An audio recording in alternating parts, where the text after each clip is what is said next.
Good morning. We're looking at ways of helping students to succeed in our classes. We're talking about all students, but with a special focus on international students. And this morning we're talking about making connections. Making connections to create a sense of community, to create a sense of interest, and to help motivate students to really pay attention and get the most out of class. In another video, we're going to talk about icebreakers, and we're going to actually demonstrate several icebreakers that can help to build a sense of community. But for this video, we're going to talk about 3 techniques or 3 ways of being in the class which help students to make those connections. The first example we're going to talk about is checking in. This can either be done informally or formally. Informally, it might be at any point in the class, and it may be every class, where you check in and ask people how they're doing or what their thoughts are about the class or about their assignments. I saw an excellent example of one professor, and she gave me permission to share this, using a PowerPoint slide early in her lecture, and it was a slide that actually said checking in. And so she essentially ask students 3 questions. How did your tests go?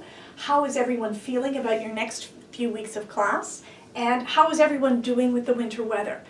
So this check-in took place a couple of weeks after Student Success Week.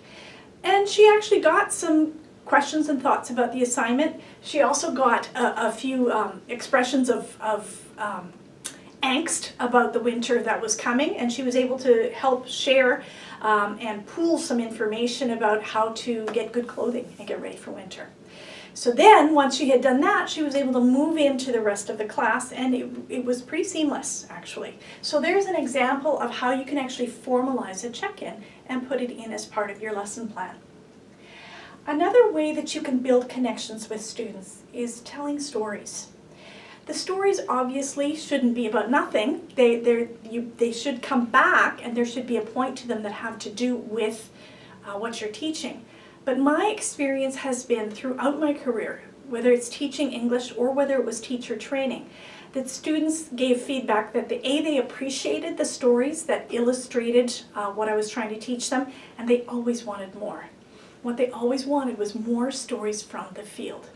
So whatever your field is, whether you're a project manager, whether you're a healthcare practitioner, of course you're careful not to in any way violate confidentiality. But within those parameters, talking about your own experiences and how those experiences to relate directly to what you're teaching will help make what you're teaching come alive, and it will help the students to build a connection with you as well as with the subject matter. It'll help them connect personally as well as cognitively with the subject matter that you're teaching. So please, as you're able or as is appropriate, tell stories that relate to your subject matter.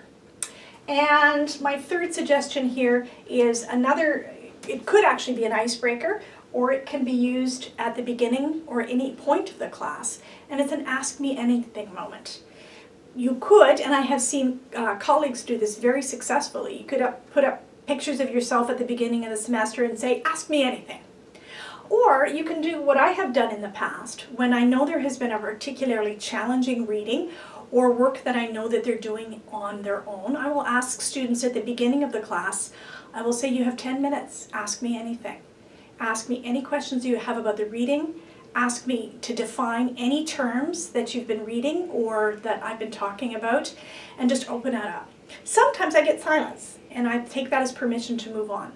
Other times I get really good questions or really basic questions. The basic questions are also good because that means you're helping students fill in gaps, so they're going to get them more out of the rest of what you teach.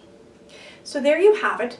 3 examples for making connections with your students throughout the semester, checking in with them periodically, telling stories that are related to your own experience in the field, and providing opportunities where students can ask anything they want and get clarification on anything they want.